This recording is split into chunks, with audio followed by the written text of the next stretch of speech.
dalam kehidupan kita harus sadari bahwa kita ini sangat-sangat membutuhkan kekuatan Tuhan. Ya, kekuatan Tuhan itu bukanlah sebuah kekuatan secara fisik, Bapak Ibu yang dikasihi Tuhan. Yang saya mau bicarakan pada saat pagi hari ini adalah kekuatan Tuhan itu adalah kekuatan yang menopang dari dalam diri kita.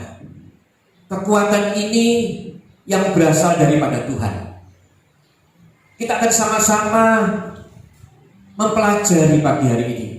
Di masa-masa pandemi COVID-19 ini, saya percaya setiap kita ini membutuhkan kekuatan daripada Tuhan. Kita ini tidak mampu berjalan sendiri, ya. Kita ini mempunyai kelemahan yang sangat lemah di hadapan dunia ini sebetulnya, saudara. Oleh sebab itu saya mau setiap kita ini orang-orang percaya mempunyai kekuatan yang daripada Tuhan. Saya percaya setiap kita yang tidak mempunyai kekuatan daripada Tuhan akan mengalami kekalahan. Oleh sebab itu setiap kita yang mengerti bahwa goncangan atau goyangan yang terjadi ya pada dunia ini memang merupakan satu tanda-tanda buat setiap kita yang harus kita tahu.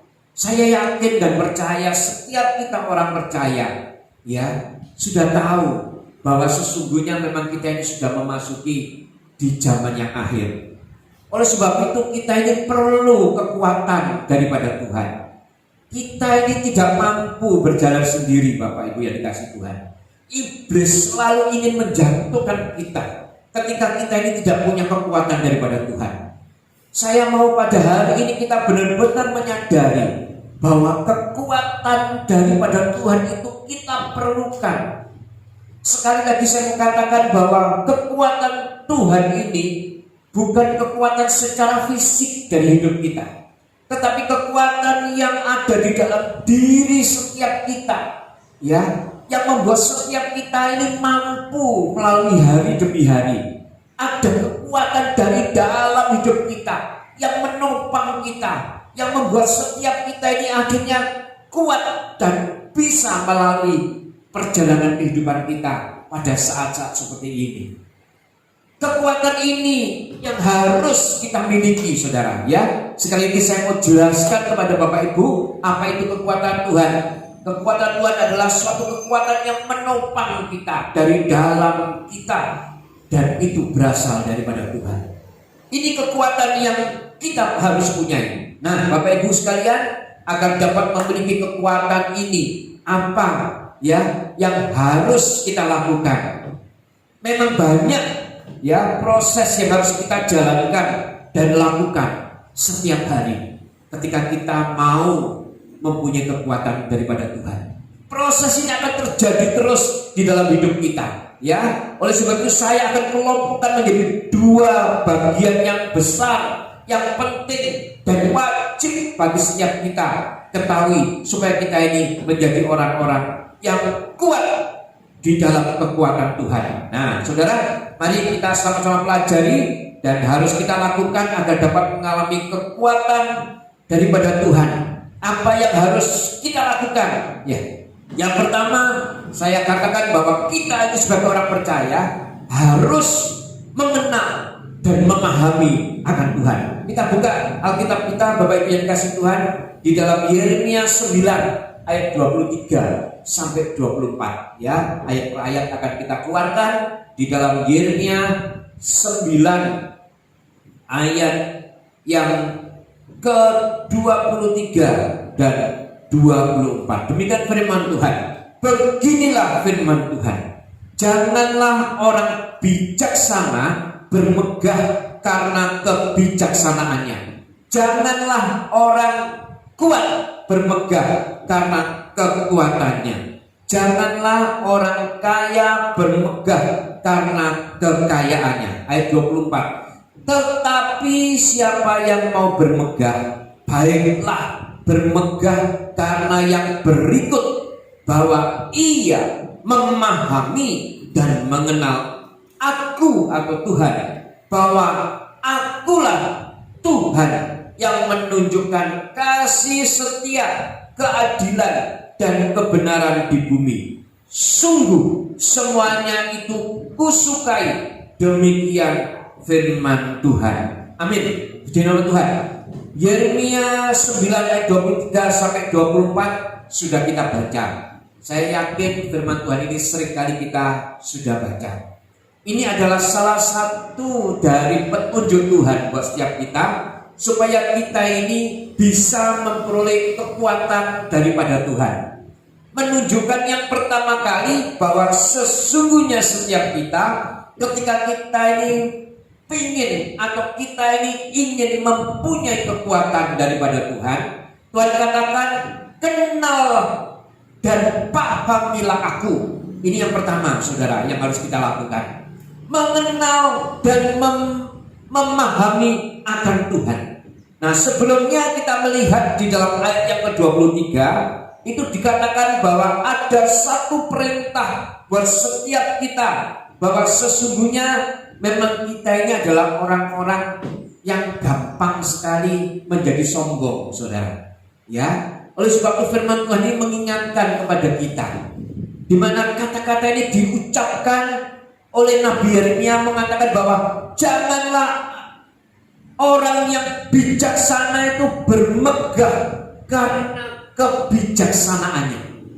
Janganlah orang yang kuat itu bermegah karena kekuatannya. Dan dikatakan lagi, janganlah orang kaya itu bermegah karena kekayaannya. Biasanya Bapak Ibu yang kasih Tuhan, orang yang merasa bijaksana, orang yang merasa kuat, orang yang merasa punya kekayaan adalah orang-orang yang sombong. Kita lihat di dalam kehidupan kita sehari-hari. Oleh sebab itu firman Tuhan ini mengingatkan kepada setiap kita. Dan hari ini melalui kebenaran firman Tuhan, saya mengingatkan kepada Bapak Ibu sekalian kasih Tuhan, bahwa sesungguhnya Allah sangat membenci orang sombong. Oleh sebab itu setiap kita, ketika kita punya roh kesombongan ini, awas, saya katakan saudara, awas, hati-hati saudara. Kita ini suatu saat pasti akan jatuh. Oleh sebab itu firman Tuhan mengingatkan kepada kita, ketika kita ini mau mengenal dan memahami akan Tuhan, sesungguhnya pribadi lepas pribadi, firman Tuhan mengingatkan yang pertama kali harus kita lakukan, jangan sombong. Sebab firman Tuhan ini mengatakan ketika orang itu merasa ini dirasakan oleh dirinya sendiri, belum tentu orang lain yang melihat itu sama perasaannya dengan apa yang dirasakan oleh orang tersebut.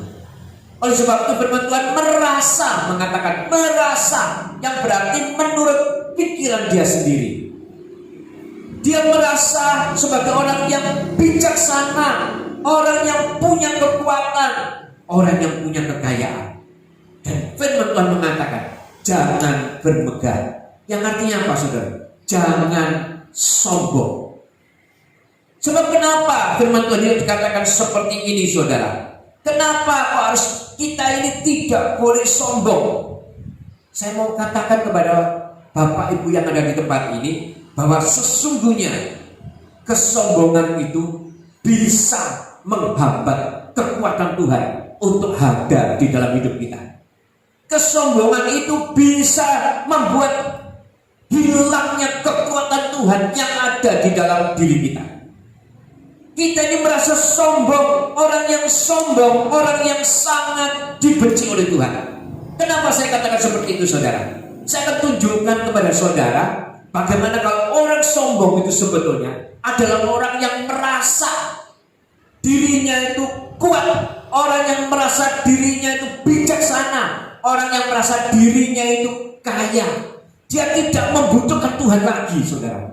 Inilah yang membuat hambatan orang untuk bisa punya kekuatan daripada Tuhan. Oleh sebab itu kita di tempat ini, saya berkata, jangan sombong. Jangan sombong. Saya akan kasih contoh di dalam firman Tuhan yang ada di dalam 1 Samuel 2 ayat yang kedua sampai yang ketiga. Ya, kita akan baca saudara di dalam 1 Samuel ayat yang kedua sampai yang ketiga.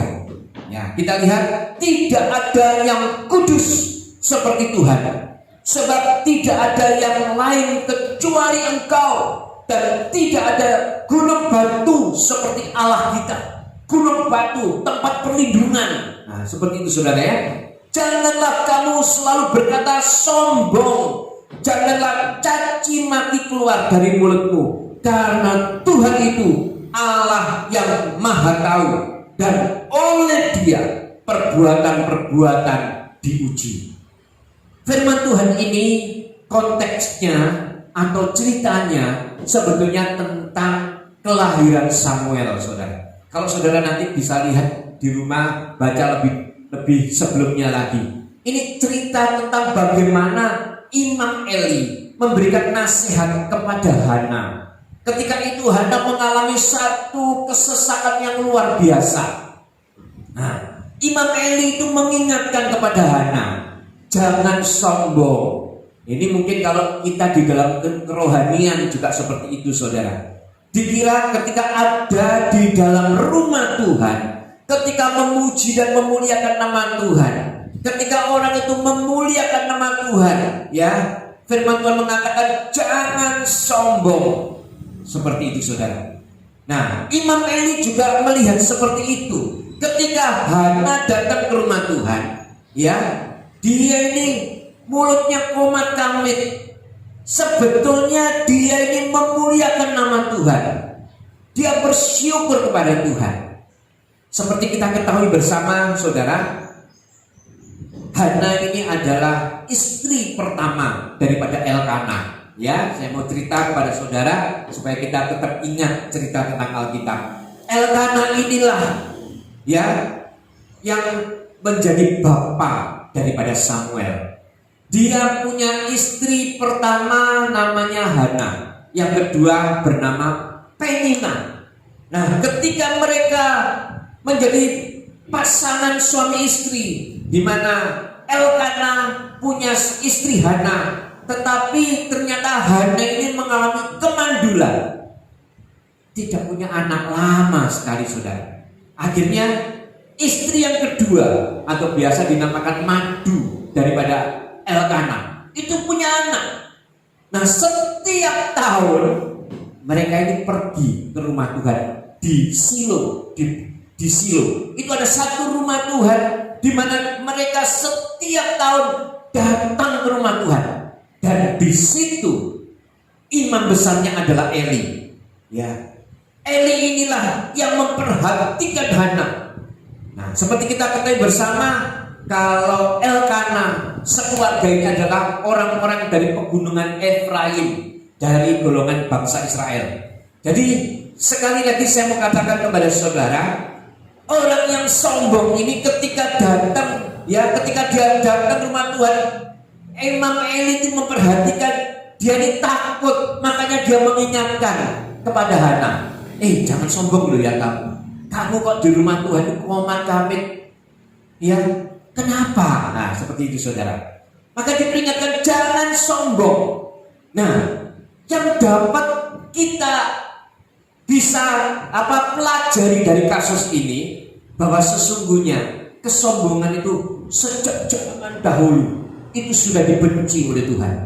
Makanya Eli sebagai imam besar mengingatkan, mewanti-wanti kepada jemaatnya, seperti saya ini mewanti-wanti, jangan sombong loh ya, jangan sombong. Ini penting buat setiap kita saudara. Sebab orang yang sombong, sekali lagi, orang yang tidak bisa menikmati kekuatan Tuhan di dalam hidupnya. Dia pasti akan menjadi pribadi-pribadi yang sombong, pribadi-pribadi yang tidak butuh Tuhan lagi. Oleh sebab itu, kita sebagai orang-orang yang hari ini Tuhan izinkan mendengar firman Tuhan, kita tidak boleh sombong. Kita adalah pribadi-pribadi yang harus punya kekuatan daripada Tuhan. Nah, syaratnya ketika kita punya kekuatan ini, kita tidak boleh sombong. Seperti tadi saya katakan, orang yang sombong pasti orang yang tidak butuh Tuhan. Dia merasa dia mampu sendiri karena dia bijaksana, saudara. Dia pasti mampu, dia pasti bisa sendiri karena dia merasa dirinya kuat. Dan dia pasti merasa lebih daripada orang-orang lain karena dia merasa dirinya adalah orang yang kaya. Nah, firman Tuhan membenci ini, saudara. Oleh sebab itu mari sama-sama ya, kita sebagai umat Tuhan, kita harus mengenal dan memahami Tuhan dengan benar. Karena ini sangat penting di dalam hidup kita, ya. Sekali lagi, pada saat kita mengenal dan memahami Tuhan dengan benar, maka kita akan memiliki kekuatan yang lebih yang daripada Tuhan. Ini yang kita butuhkan, saudara. Saya kasih tahu pada saudara, kalau saudara punya pribadi yang sombong, saya yakin tidak akan bisa punya kekuatan yang lebih dalam hidup saudara, sehingga saudara menjadi orang-orang yang kuat di dalam menghadapi hari demi hari. Ya, sekali lagi, secara otomatis kita akan menjadi kuat dalam menghadapi banyak hal yang terjadi dalam hidup ini ketika kita punya kekuatan daripada Tuhan. Ini yang harus kita perhatikan, saudara. Nah, cara kita mengenal kekuatan, cara mengenal Tuhan supaya kita bisa punya kekuatan daripada Tuhan bagaimana? Kita buka di dalam Hosea 6 ayat yang ketiga. Hosea 6 ayat yang ketiga. Nah, ini ayat sering kali kita baca dan memang ini selalu saya ingatkan kepada saudara. Sebab ini adalah ayat yang luar biasa yang menjadi kekuatan buat setiap kita supaya kita tahu bahwa kita ini sebetulnya ini harus berusaha sungguh-sungguh untuk mengenal Tuhan, ya. Kita lihat dalam Hosea 6 ayat 3. Marilah kita mengenal dan berusaha sungguh-sungguh mengenal Tuhan. Ia pasti muncul. Ia pasti muncul seperti fajar. Ia akan datang kepada kita seperti hujan pada akhir musim yang mengairi bumi. Saudara lihat, ternyata kalau kita mau mengenal Tuhan dengan benar, Tuhan katakan harus ada usaha. Nah, saya percaya kita di tempat ini harus kembali mengingat, ya saudara, bahwa ketika kita mau sungguh-sungguh mengenal akan Tuhan, kita sungguh-sungguh mau mengenal dan mengerti akan Tuhan, ternyata perlu yang namanya usaha. Saudara datang ke gereja perlu usaha, tak? Perlu, saudara. Kalau saudara tidak perlu usaha datang ke gereja, ada sakit sedikit sudah tidak mau ke gereja, ya kan? Kalau tidak berusaha untuk mengenal Tuhan dengan baik, ada ketusuk duri gitu aja sudah tidak mau ke gereja. Kenapa? Tidak ada usaha, saudara. Kalau saudara merasa perlu akan Tuhan, saya yakin saudara pasti ada usaha. Nah, saya bersyukur kepada Tuhan, saudara yang ada di tempat ini semua adalah orang yang berusaha untuk bisa mengenal Tuhan dengan benar. Ini adalah satu hal yang memang dibutuhkan oleh setiap kita, saudara. Saya sendiri pun juga seperti itu, berusaha, saudara. Kalau saya tidak berusaha, saya tidak mau datang beribadah. Saya tidak mau memberitakan firman. Ngapain? Diperlukan usaha. Diperlukan usaha. Makanya usaha inilah yang menentukan pengenalan akan Tuhan. Usaha inilah yang menentukan saudara-saudara punya kekuatan daripada Tuhan.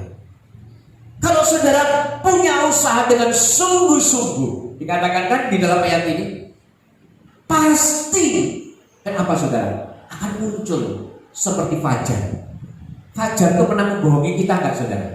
Tidak pernah selamanya, saudara, ya.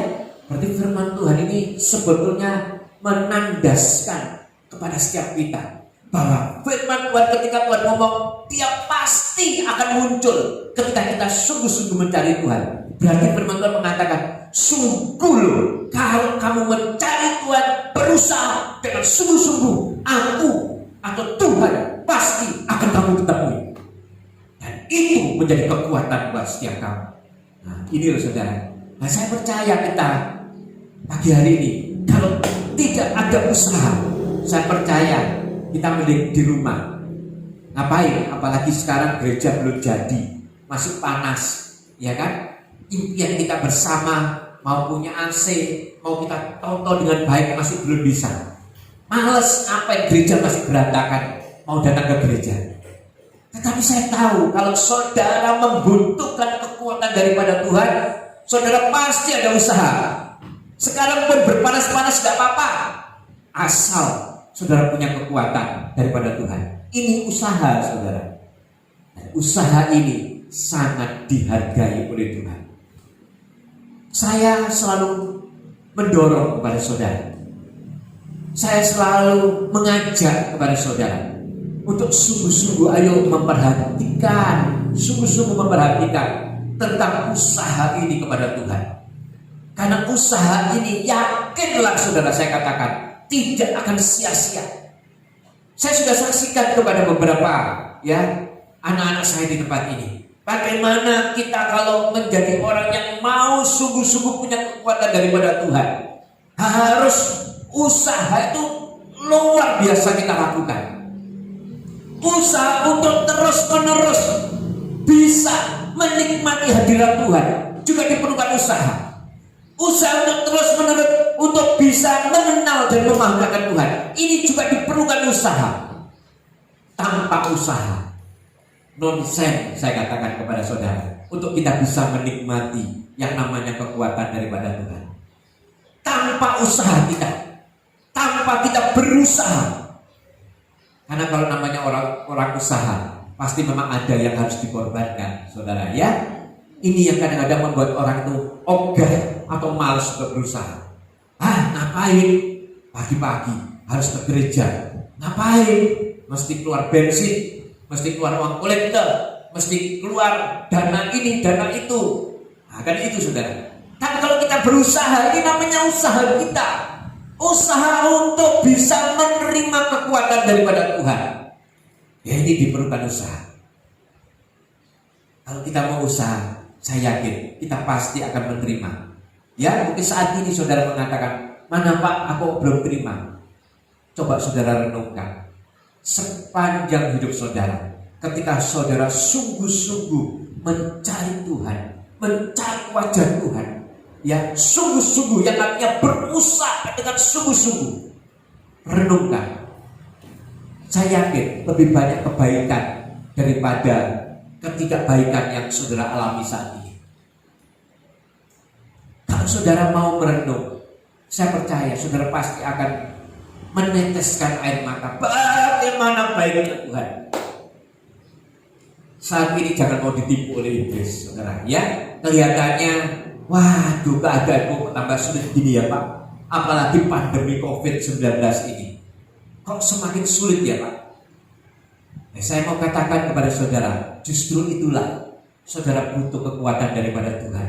Supaya apa? Supaya saudara semakin diberi kekuatan oleh Tuhan dan akan menjadi umat-umat yang tampil sebagai pemenang, bahkan lebih daripada pemenang. Ya, sekali lagi, ketika kita mengalami kekuatan daripada Tuhan, ketika orang percaya yang mengenal dan memahami Tuhan, ketika mengalami masalah persoalan, pasti dari mulutnya itu keluar apa? Ucapan syukur. Ini tanda-tandanya saudara. Kalau saudara punya kekuatan daripada Tuhan, itu ada ciri-cirinya saudara. Ketika saudara mengalami persoalan masalah, ya ayo, ada di tempat ini yang tidak punya masalah. Saya percaya kita pasti punya masing-masing sendiri-sendiri. Ada persoalan A, persoalan B, persoalan C mungkin yang ada di dalam daftar buku persoalan kita. Ketika kita punya persoalan ini, orang percaya yang punya kekuatan daripada Tuhan, yang menjadi tanda-tandanya atau ciri-cirinya ketika terjadi persoalan itu, yang pertama kita lihat secara fisik, mulutnya pasti penuh dengan ucapan syukur. Bukan dengan mulut yang gerundel mungkin. Tuhan gak tolong aku. Tuhan gak mau jawab doaku. Tuhan membiarkan aku. Jadi mulut orang yang tidak punya kekuatan. Tetapi mulut orang yang punya kekuatan ketika punya masalah akan duduk di bawah kaki Tuhan dan mengatakan semua karena kebaikan Tuhan. Dia pasti akan mengingat semua janji-janji Tuhan di dalam Alkitab. Orang yang punya kekuatan daripada Tuhan, ketika punya persoalan, yang keluar dari mulutnya adalah semua janji-janji Tuhan. Dan janji-janji Tuhan itu ada di dalam Alkitab. Saudara mau lihat janji Tuhan? Kita lihat di dalam Filipi 4 ayat yang ke-13. Ini salah satu janji Tuhan. Ini ayat favorit juga buat setiap kita. Ini janji Tuhan ketika kita ini ada di dalam persoalan dan masalah. Ya, kita tahu bahwa mulut kita ini akan mengerti dan mengucapkan ini, saudara. Segala perkara dapat kutanggung di dalam Dia yang memberi kekuatan kepadaku. Ini mulutnya pasti keluar seperti itu. Tapi orang yang tidak punya kekuatan Tuhan ketika punya masalah, pasti keluarnya mati aku, habis aku, tamat aku, sudah selesai aku, masa depanku hancur. Nah, seperti ini, saudara. Padahal firman Tuhan mengatakan segala perkara dapat kutanggung di dalam Dia yang memberi kekuatan kepadamu. Masalah boleh timbul, masalah boleh ada, masalah boleh terus terjadi, masalah ada di hadapan kita. Tetapi kita punya satu janji Tuhan, bahwa segala perkara dapat kutanggung di dalam Tuhan yang memberi kekuatan kepadamu. Ketika ada masalah ini, menter kita, saudara. Kalau orang Surabaya bilang menter, karena tahu kita punya kekuatan loh, saudara. Keluar dari mulut kita.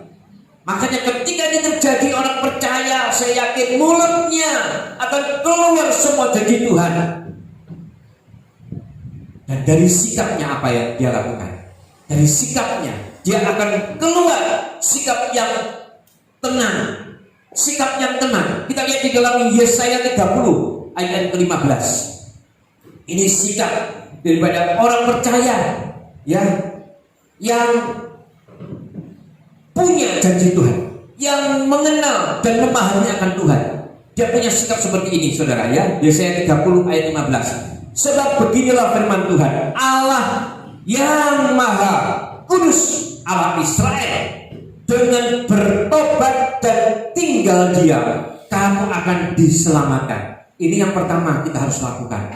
Kita harus mengakui yang pertama, kalau kita punya masalah, ya, yang pertama kali coba kita selidiki, ya. Kita kalau sudah merasakan ini persoalan terjadi karena kesalahan kita harus bertobat. Dan firman Tuhan mengatakan tinggal dia, kamu akan diselamatkan. Dalam tinggal tenang dan percaya, apa, saudara? Terletak kekuatanmu.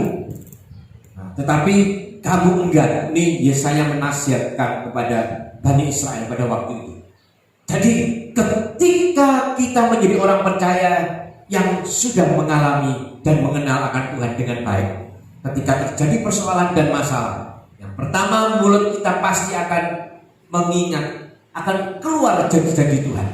Ya, segala perkara dapat kutanggung di dalam Dia yang memberi kekuatan kepadamu.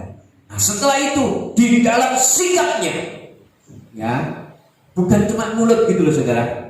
Kan sekarang banyak yang cuma mulut. Wah, aku percaya Yesus. Sungguh aku percaya Yesus. Tetapi tidak punya usaha. Tidak mau punya usaha. Terus pokoknya aku percaya Yesus. Nah, terus bukti mana? Sikapmu bagaimana? Yesus bukan percaya Yesus. Nah, repot kalau seperti ini. Diperlukan usaha, saudara. Diperlukan usaha. Kalau namanya kita ini menyatakan atau mendeklarasikan, kalau aku cinta Yesus, aku mengenal akan Yesus, ya tunjukkan gitu loh. Dengan cara apa? Usaha untuk mengenal Dia. Kalau sudah seperti ini, saudara, maka sikap kita, sikap orang percaya ini pasti akan tetap tenang. Tetap tenang. Nah, demikian dengan pagi hari ini. Ini firman Tuhan juga mengingatkan kita. Apapun yang terjadi dalam hidup, ketika kita sudah mendeklarasikan bahwa Allah sanggup menanggung semua apa yang menjadi persoalan masalah kita, sanggup memberikan kekuatan buat kita, karena segala perkara dapat kutanggung di dalam Dia yang memberi kekuatan kepadamu. Maka tindakan kita ya harus tetap tinggal tenang. Ya, jangan kita punya masalah, bingung sana, bingung sini, sudah tenang. Ketika kita tenang, saya percaya itulah kekuatan kita. Itu kekuatan kita. Firman Tuhan yang mengingatkan kepada setiap kita, saudara, sungguh kalau kita punya masalah gerusak-gerusu, tabrak sana, tabrak sini, malah jadinya tidak baik. Ini mengingatkan kepada setiap kita, kalau memang Tuhan mengharuskan kita untuk berbuat sesuatu, lakukan.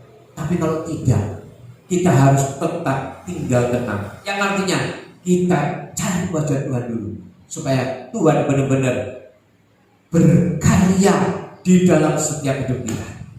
Ya, ini yang harus kita lakukan, saudara. Alkitab ini tidak pernah bohong, sebab Alkitab ini adalah merupakan buku petunjuk buat setiap kita. Dan Alkitab ini sesungguhnya adalah firman yang keluar daripada mulut Allah. Dan firman yang keluar dari mulut Allah ini adalah merupakan Allah sendiri yang menuntun kepada setiap kita.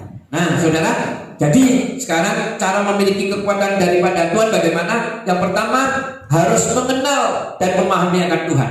Yang kedua, saya katakan tadi kan ada dua yang harus kita lakukan. Setelah kita mengenal dan memahami Tuhan dengan baik, yang kedua kita harus mengenal diri sendiri juga. Nah, ini ternyata juga firman Tuhan, saudara. Saya mau jelaskan kepada saudara, kita juga sangat perlu untuk mengenali diri sendiri dengan benar.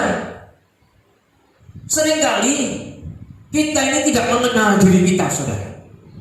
Ada satu hal yang membuat kita ini menjadi pribadi-pribadi yang sombong, karena kita tidak mengenalkan diri kita sesungguhnya. Kalau kita mengenal diri kita sesungguhnya, siapa diri kita, saya yakin kita menjadi pribadi-pribadi yang tidak akan pernah sombong.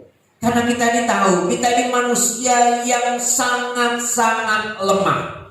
Kita ini tidak punya kekuatan apa-apa. Orang yang menyadari akan kekuatan dirinya sendiri, dia pasti akan menjadi pribadi-pribadi yang membutuhkan Tuhan. Manusia ini perlu untuk menyadari, untuk mengerti dan mengenal akan diri sendiri, saudara.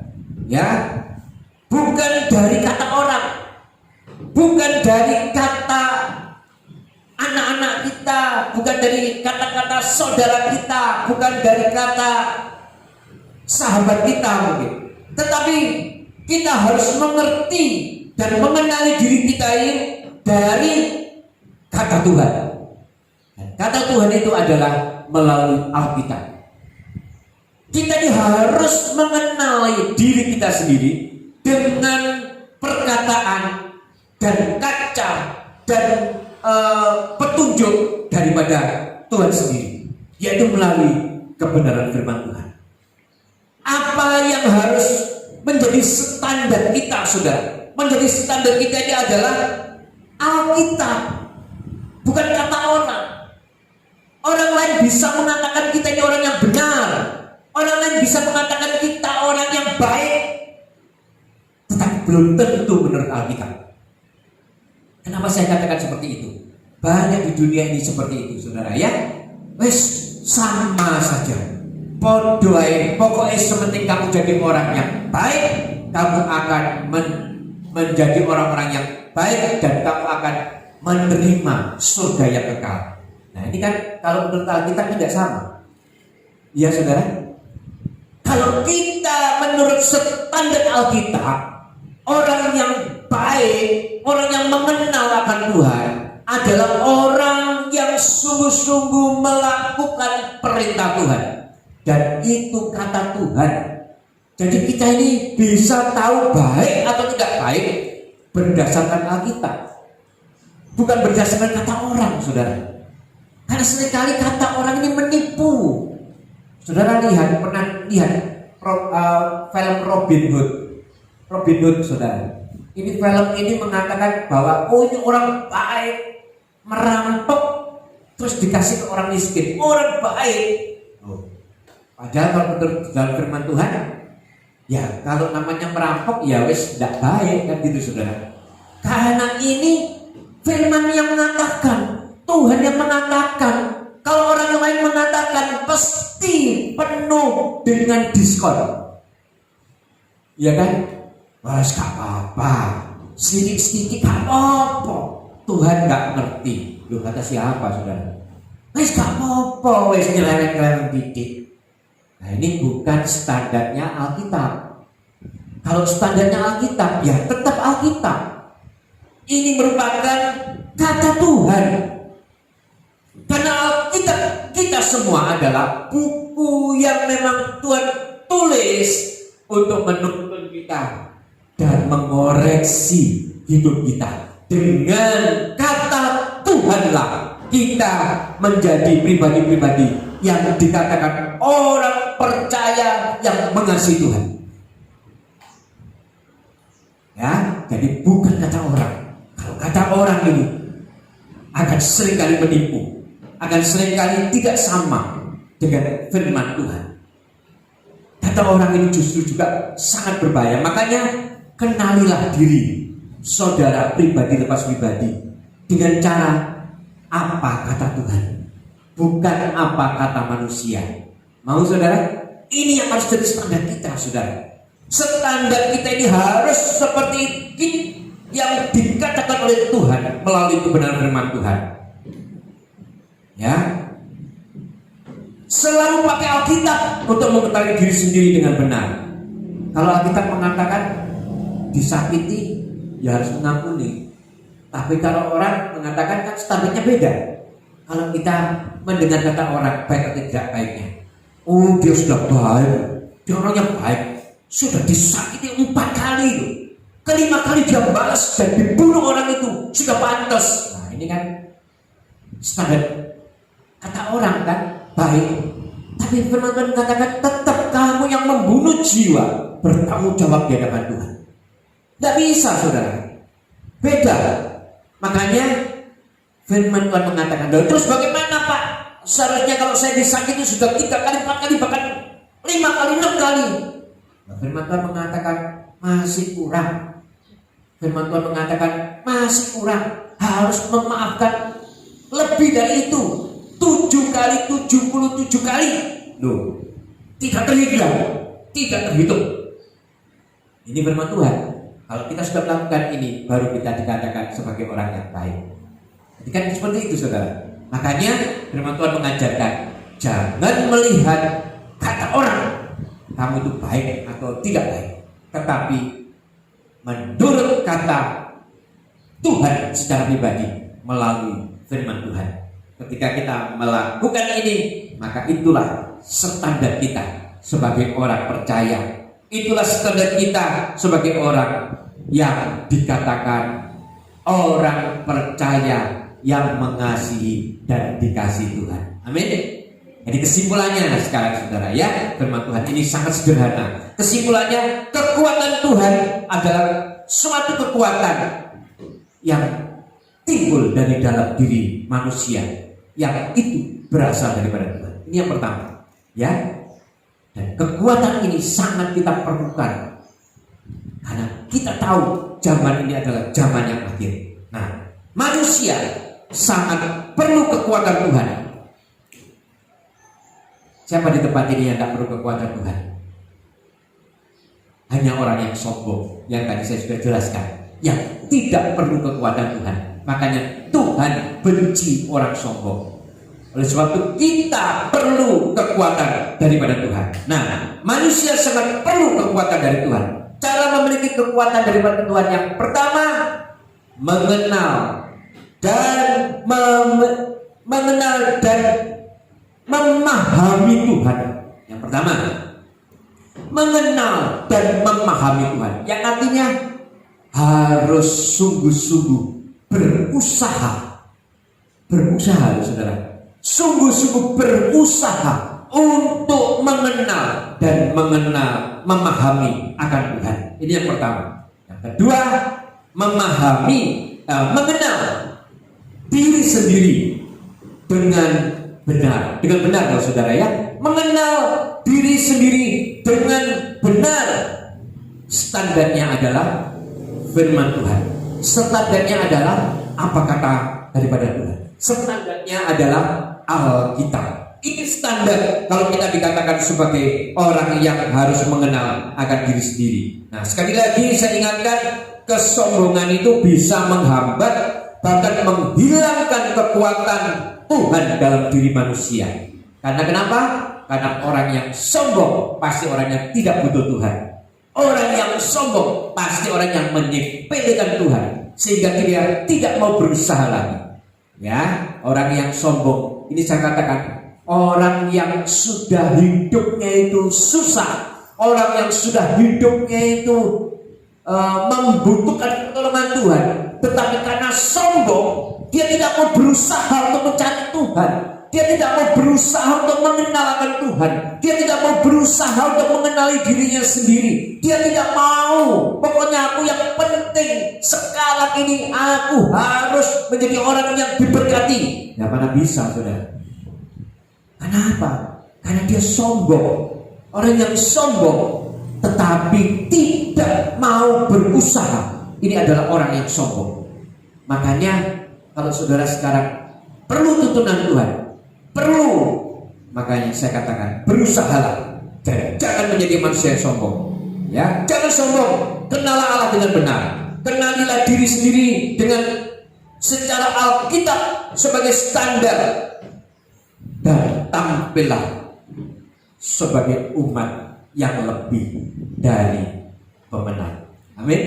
Ini firman Tuhan hari ini yang saya bagikan kepada saudara. Mari kita mau menjadi orang yang punya kekuatan, dan kekuatan itu datangnya daripada Tuhan. Ini yang akan memampukan saudara di tengah-tengah pandemi COVID-19 ini. Tanpa kekuatan Tuhan, kita pasti akan mengalami kekalahan. Kita perlu kekuatan daripada Tuhan, sebab kita adalah orang-orang percaya yang mengasihi dan dikasihi oleh Tuhan. Amin. Saya tidak memperpanjang firman Tuhan, biarlah firman Tuhan ini menjadi kekuatan buat setiap kita. Saya